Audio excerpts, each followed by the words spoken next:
धनपोटली, कुबेर पोटली, लक्ष्मी पोटली अशी वेगळ्या प्रकारची नावं आहेत ह्या पोटलीसाठी. नाव कोणतंही असू दे, पण ही पोटली आपल्या घरामध्ये सुख, शांती, समृद्धी आणायचं काम करते.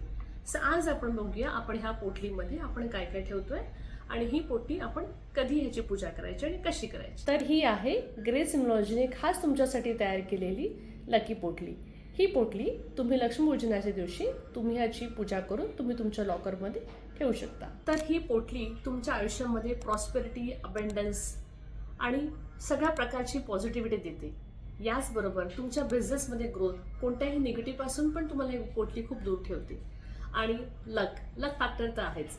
ही पोटली तुम्हाला भरभरून तुमच्या आयुष्यामध्ये लक देते. तर अशी ही लकी पोटली तुम्ही ग्रेस न्यूमरोलॉजीमध्ये बुक करू शकता आणि लक्ष्मीपूजनाच्या दिवशी तुम्ही ह्याची पूजा करा. ही पूजा झाल्यानंतर ती पोटली तशीच तुम्ही देवीजवळ रात्रभर ठेवायची आहे आणि नेक्स्ट डे म्हणजे दुसऱ्या दिवशी तुम्ही पोटली तुमच्या वर्क प्लेसमध्ये किंवा तुम्ही तुमच्या घरामध्ये किंवा ऑफिसमध्ये कुठेही तुम्ही पोटली ठेवू शकता.